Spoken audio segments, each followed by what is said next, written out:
All right, so I'm gonna grab a little bit of, put a little isopropyl alcohol here in a cap. I'm gonna grab some Q-tips.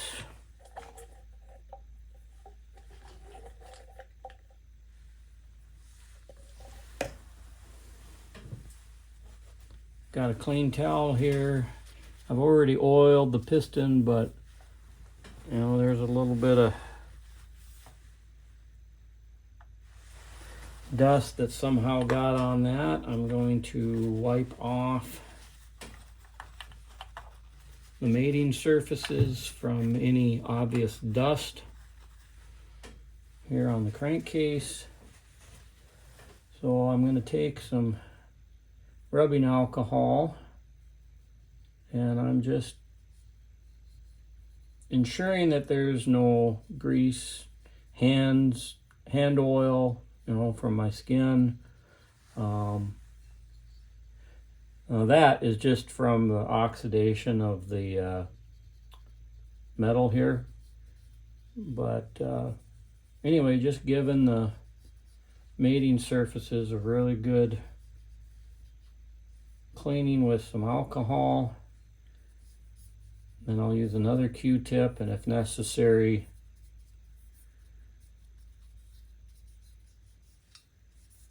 a rag, shop towel.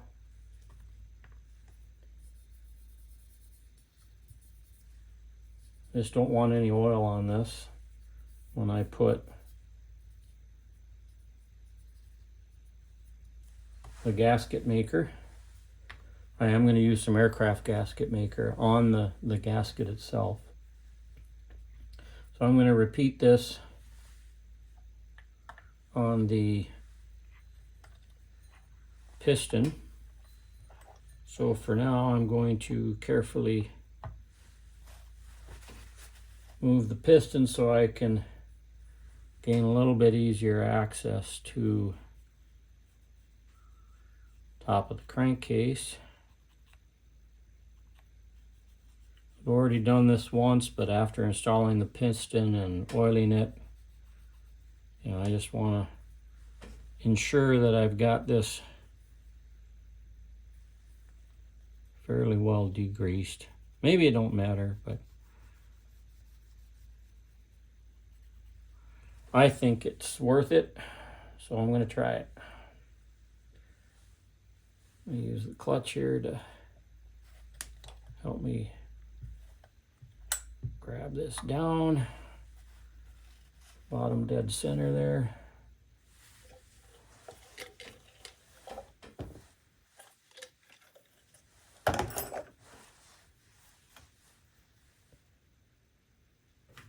A little more alcohol.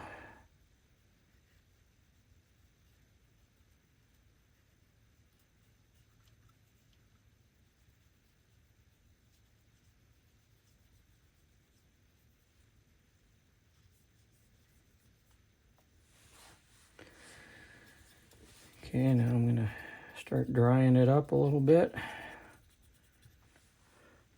Stuff that's still a little wet could just wait, let it evaporate. But all right, so our sealing surfaces are been degreased.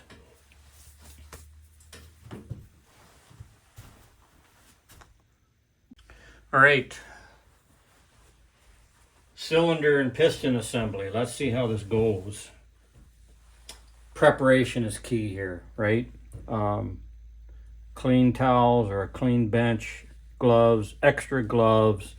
You don't know what other tools you may need, so just think it through, get them all set out and ready to go. You don't necessarily have a whole lot of time. Think it out, plan it out, read the service manual if you got one. First things, okay. For part of this process, you want to have a kit like this that has some kind of a block.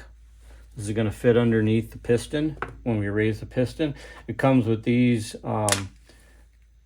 piston ring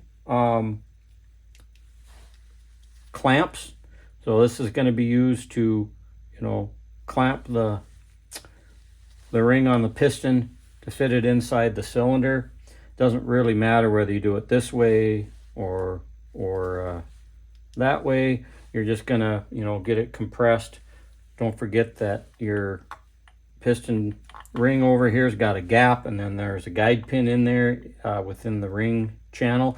So you need to make sure that those are lined up. You don't want them offline when you compress that. Okay. Anyway, these are very cheap but very handy. Great tools for the job. You're going to want thread locker. I happen to be using a high strength thread locker, but it's one that can be loosened by hand when necessary. So this is an orange thread locker from Permatex. I like it. I am going to use aviation gasket, Forma gasket, and just lightly coat the gasket. Permatex aviation Forma gasket. So I've learned from other saw builders, and I know some aviation people that swear by the stuff, and it is just fantastic. If you have any micro variations in the mating surfaces, any scoring or anything, that is going to fill it in very nicely. It's still going to be pliable. It's very oil and fuel resistant, and it actually makes removing the gasket when the time comes a lot easier, so you don't have as much cleanup.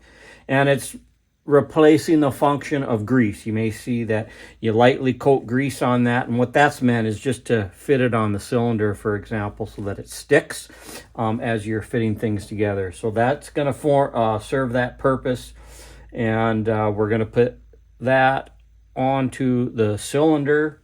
You want to have your torque wrench, because you got to get these torque. It's about 8 to 10 Newton meters. You also want a T-wrench like this to get those bolts started before you migrate over to your torque wrench. And I guess, the first things first is I do want to put a little bit of oil on the inside of the cylinder. This is going to help lubricate and guide the piston ring inside the cylinder here. You don't need to go hog wild on this. I mean, eventually you're going to end up with a bunch of oil that you got to burn off when you do your first test run. Anyway, I'm just had a syringe here preloaded with my favorite FD rated 2-stroke oil, and now I'm just going to coat the inside of the cylinder there. I'm going to put just a little bit up at the top, where the top of the cylinder, but the piston is, already lubricated too. So I got that ready. I'm going to do my best here to clean my glove off. I don't want to get any oil on the mating surfaces here. Just kind of be as thorough, meticulous as you can thinking through this. All right, so I've got my gap in the ring matched up with the piston ring guide pin in the slot there. I am going to elevate the piston here, bring it up to initially to top dead center, and what I'm doing is I'm going to fit in this block around the rod. Okay, now I'm going to bring the piston and rod down again a little bit so it's kind of resting on that block. You see how I did that? So I got the block up against the partition edge right here. Make sure you slide it from this direction, otherwise you won't be able to get it out, or you may not. You'll have difficulty, but you could probably do it. So slide it in from the exhaust side. Make sure your gap on your ring is lined up where it's supposed to be. Okay. Now, what we need to do is get the gasket prepped. Have some extra gloves on hand in case you need to switch real quickly. Get them all set. So, if you can see here, this is the clutch side. It's going to flip over this way. You can see the arc in the mating surfaces. This is how this is going to be, right? So, you're going to flip it over like this, right? So to prep this gasket, I've got clean towels here. I'm just gonna lean half of it down like this. I'm gonna grab my gasket, my Forma gasket, you know, and kind of like anything like this stuff, you know, it's gonna be a little messy. It's gonna be a little goopy, and you don't need a whole lot on this. So I'm just taking a lot of the excess off of the stem here.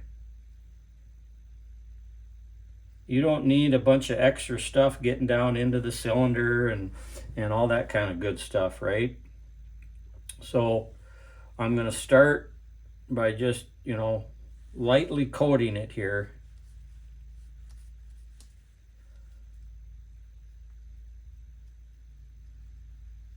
That's all I'm doing, light coating. It's going to start setting up, but it's not as bad as like some of the Durco sealants that you've got. So I'm just lightly coating it here. Now I'm going to flip it over and do the same to this side. I'm also using a gloved hand because they say this stuff could create allergic reaction to your skin. I don't know if that would actually happen to me or not, but I'm going to take that seriously. Okay, so again, really thin. This stuff just doesn't need to go on very thick at all, because it's just there to fill in microfractures. It's there to just help it stick to the cylinder initially. That's all we're doing here. So I'm going to take my gloves and just kind of, you know, work some of the excess off, get it on my glove. Okay, it's just a thin amount. Okay, now remembering that this is our curved side, so I'm just going to go ahead and fit it down on the cylinder, making sure that my holes are lined up. Okay. And of course, you will be able to move that around a little bit. So I'm going to quickly change gloves so I don't have any sticky stuff all over the outside of the cylinder. You got a little time, but you want to try and work fast here.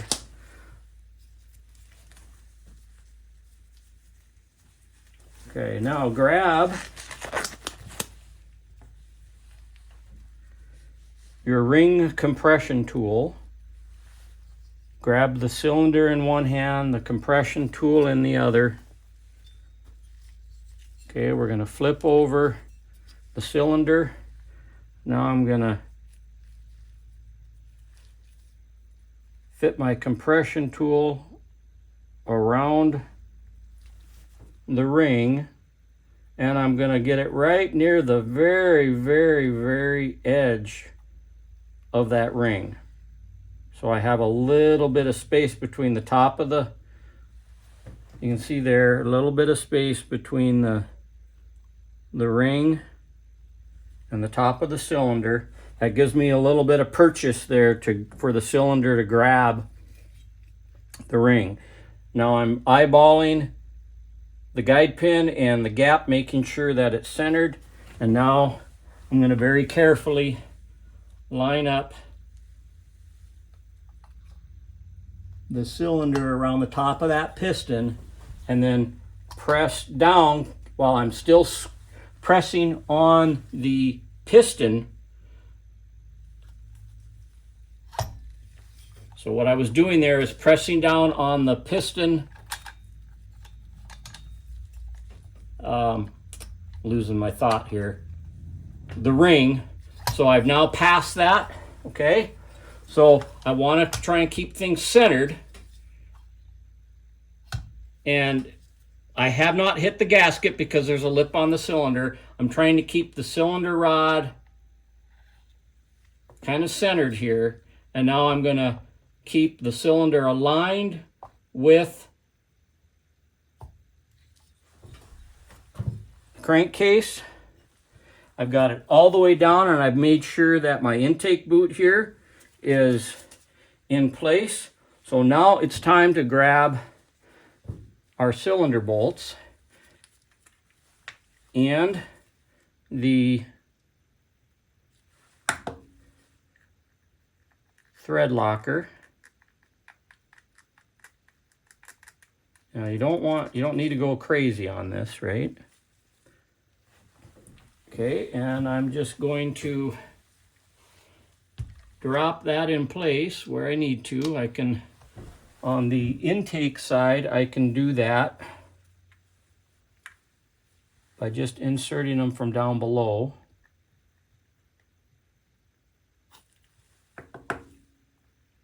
I'm just about out in this tube, or in this, okay.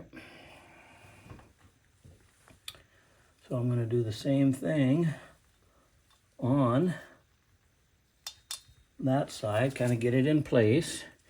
Now on these other two, they're going to actually, you're going to drop them in place.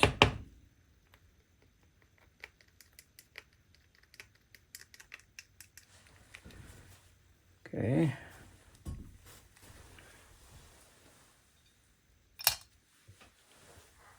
And if you need to, use your wrench to help guide them.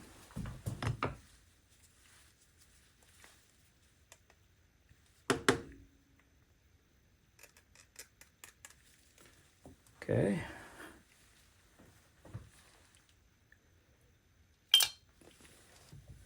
Now I'm going to grab my T-wrench here and just get them started. And make sure when you do this, you go crossways. Before you really start cranking them down, you want to, it doesn't matter so much. But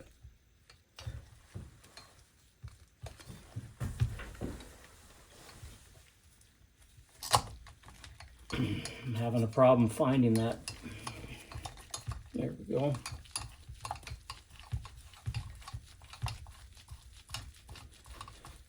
So until it's, before everything is actually roughly hand tightened, you don't have to worry about crisscrossing.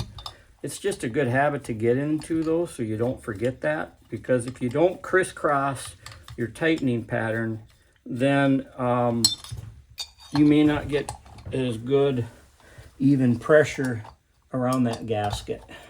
And that could easily result in a leak at some point. So we're just going around and getting the heads on those bolts just initially right up against the cylinder. Okay, so now we're ready to crank down on them. So I'm going to go ahead and give it a good wrench, corner to corner.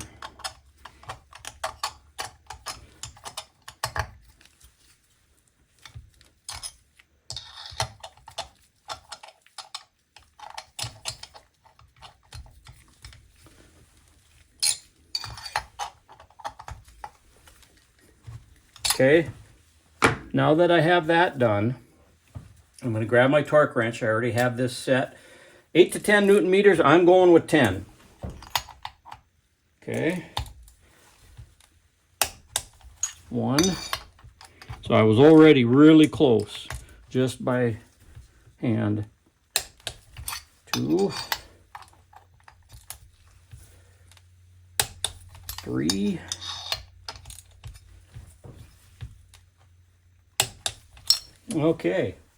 4. So if you did the forma gasket correctly, I don't know if you'll be able to see this here, but you might be able to tell.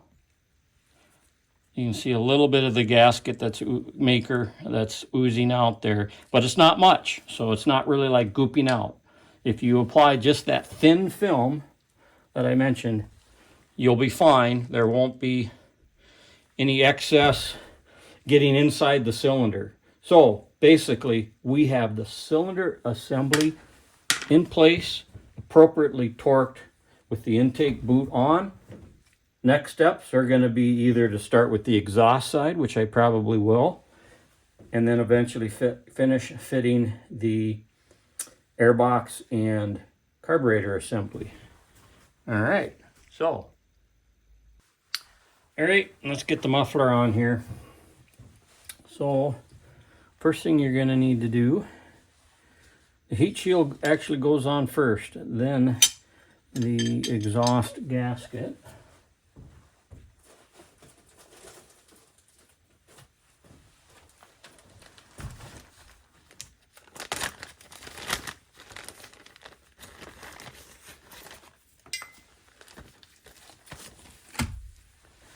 Okay.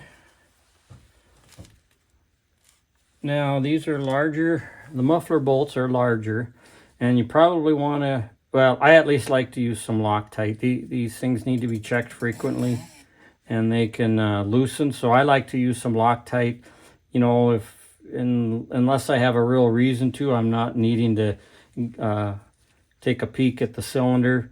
If I do, then, you know, I guess I can reapply Loctite at that time. But mufflers getting loose and having blow-by can cause issues, and you want to try and avoid that. So a little bit of Loctite, you know, isn't a bad idea. So I'm going to get my heat shield ready. I'm going to go ahead and drop the muffler bolts into the muffler housing here. Make sure they both fall through there. I'm going to go ahead and fit my gasket carefully so I don't push the bolts back in there. Okay, I'm going to grab a little bit of medium strength thread locker.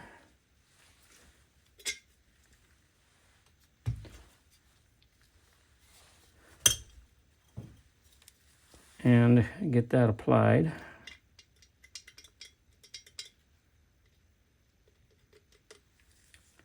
Okay.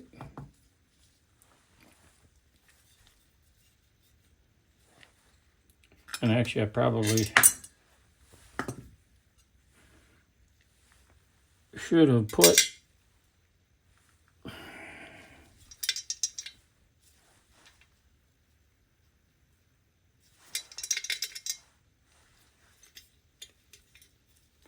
well, we're gonna have to do that again. Yeah. Didn't plan that out. See what happens when you don't plan? So, all right, we're gonna drop these bolts back on there again. We're going to go ahead and get the gasket in place. That should help hold it. Now we're going to get the heat shield. Carefully apply that. Again, it should help hold things in place. Try and prevent from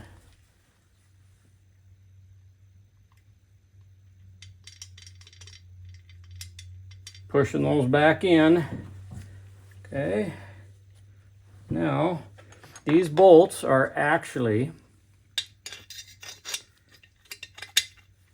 a little bit bigger, and they're going to be a 5mm hex. So I'm viewing down on top of the cylinder here so I can see those bolts. Get one started and get the other started. Okay. I've got a cordless drill on a really low torque setting. So first I'm going to take my T-handle. So I can get it tightened just barely snug in there.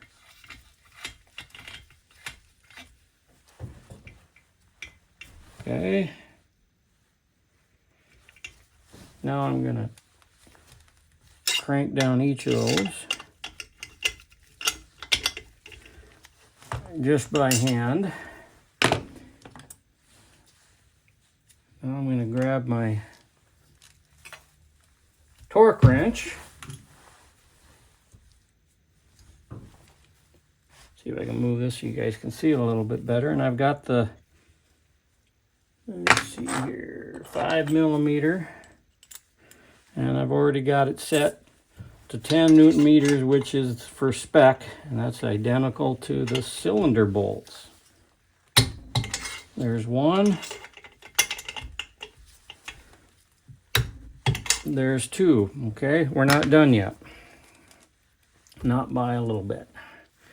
So now the bumper spike is integrated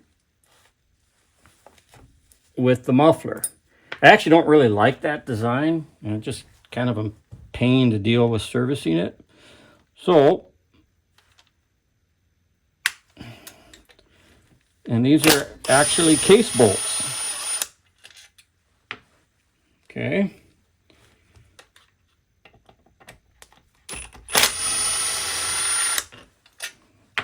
I don't like loosening case bolts. So we got a bracket right here that is going to fit like so. Okay. And then your bumper spike is going to fit. See if I can remember this.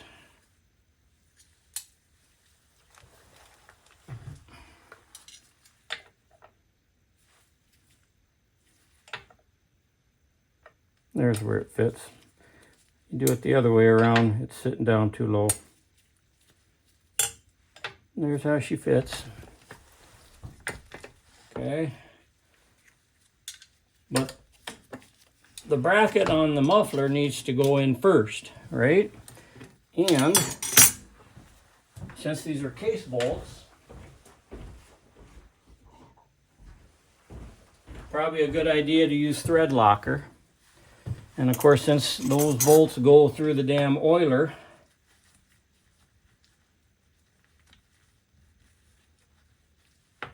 or they get subjected to a lot of oil in those holes, you know, they get a little bit manky. So I'm going to dry them off. Now I'm going to put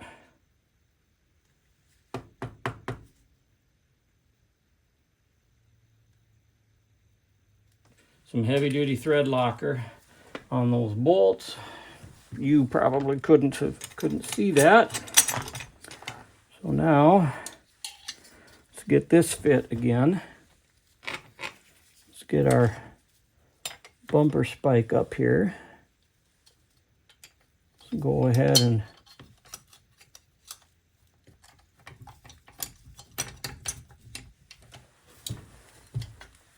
tip things over here. There you go. Maybe you can see that a little better.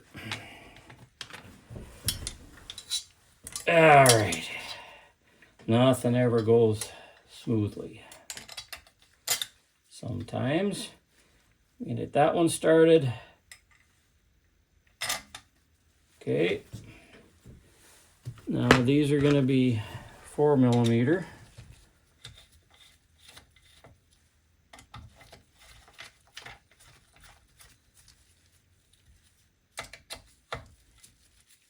Going to take a little while for that thread locker to set up, so we can take our time here.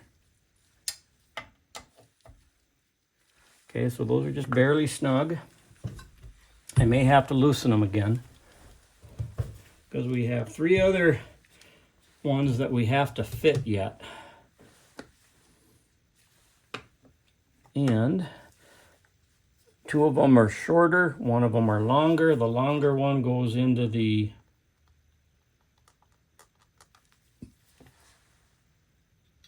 mounts in front of the oiler. That bolt will daylight through into the oil tank.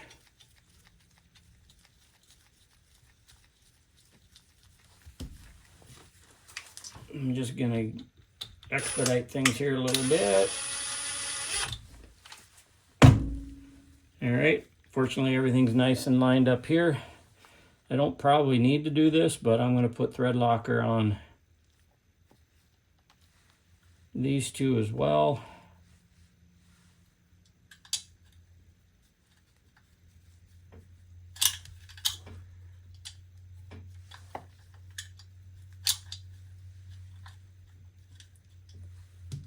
Let me start that over.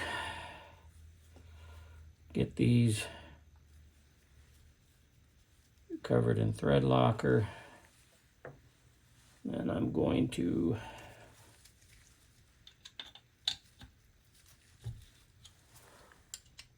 loosen that both of those top bolts so I have a little more play, because my bolts weren't quite lining up with the holes. Now that I've loosened the bracket, I can get them nice and aligned, get them started.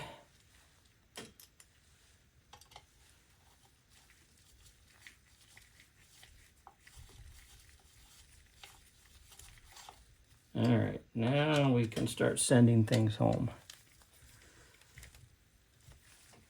All right, so by hand, just get them snug by hand. Don't have to go crazy.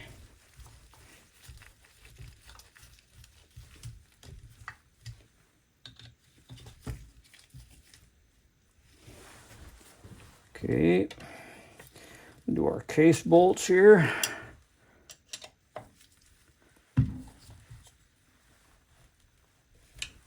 Okay, so I was at 10 Newton meters. The case bolts are at 8 Newton meters. So I'm just going to back off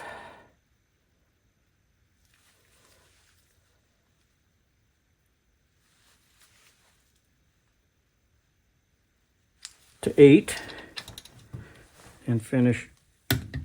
There's 1. There's 2. These other bolts are all at 6.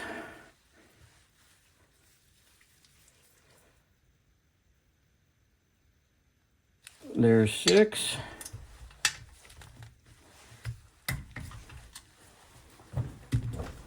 Hopefully you're catching all of this. I don't do a lot of these videos, so I'm not a professional at it. Anyway, there we go. Muffler bumper spike is attached to the cylinder. All right, let's go ahead and finish torquing the clutch here. Okay. So let's get a piston stop in here.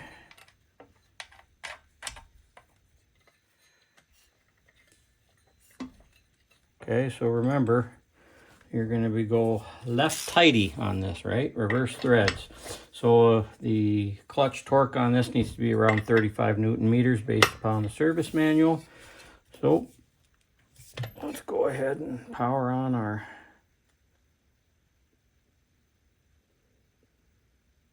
torque wrench. Make sure we're set. Yeah, 35 Newton meters. All right.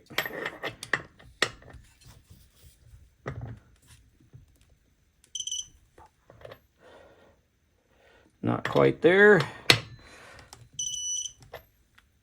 There we go. All right, the clutch is tight. Let's go ahead and loosen the piston stop for a second.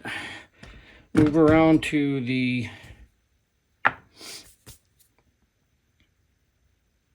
flywheel side here. So we need a smaller diameter.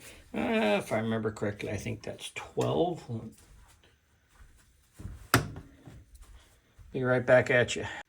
All right, that's 14 millimeter, and this is going to be tightening in the conventional direction here.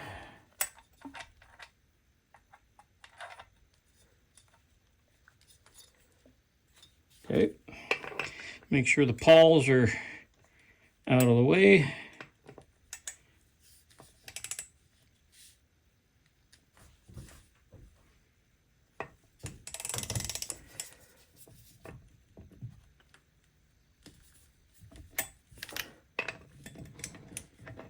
And this is getting tightened to 30 Newton meters. The manual says 30 to 40.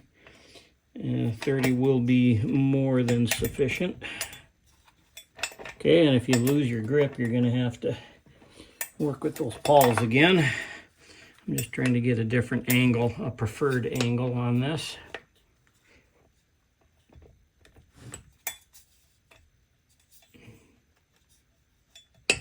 There we go. Okay, and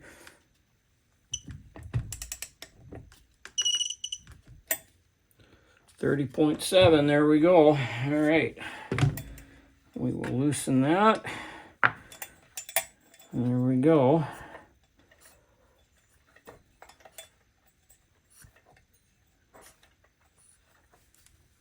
Okay, now we've got a spark plug here, right? And that is already gapped. This is a NGK is pretty much all I use. It's a BPMR 7A, which is fairly standard for a lot of saws and a lot of these Husqvarna Jonsered saws. So I'm just gonna, actually, I do prefer to use anti-seize for that.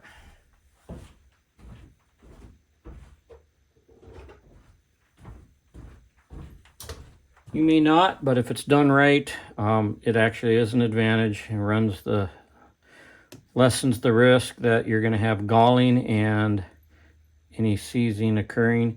So I just run you don't need much. And I run, if I need to reapply it at a later date when I'm removing and checking the spark plug, so be it. I just don't allow it to come anywhere close to the end of the threads, that's all.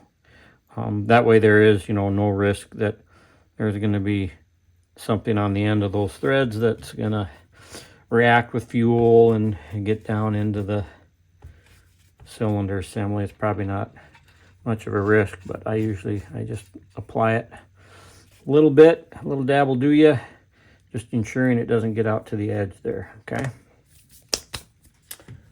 So, be right back at you with another socket. And I shouldn't have put that 19 millimeter socket away from the clutch, because that's what I need for this too. Now, you don't have to crank down the spark plug nearly as much. 15 is probably more than enough. I think the manual says actually 20. I'm just gonna put it down to 15 and just see how that fills. If I feel that it can use a little bit more, then I'll give it. Okay.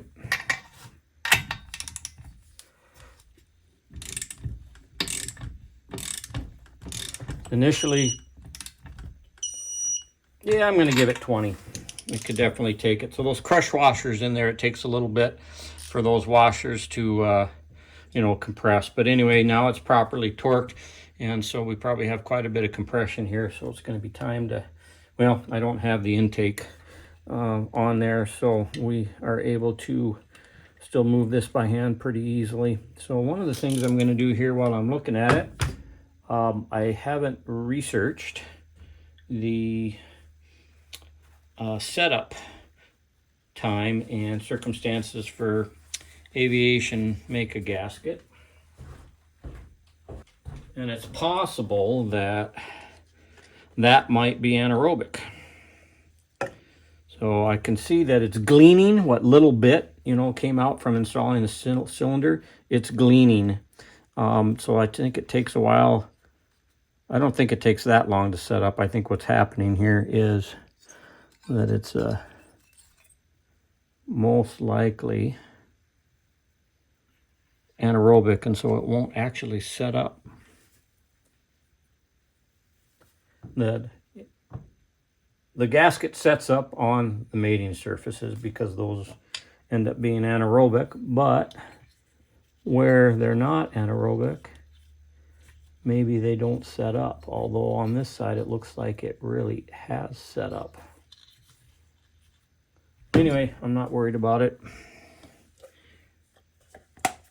Okay, so next we'll be dealing with, we're going to pop the starter cover back on here off camera, and then it's going to be time to start fooling around with the carburetor and airbox assembly.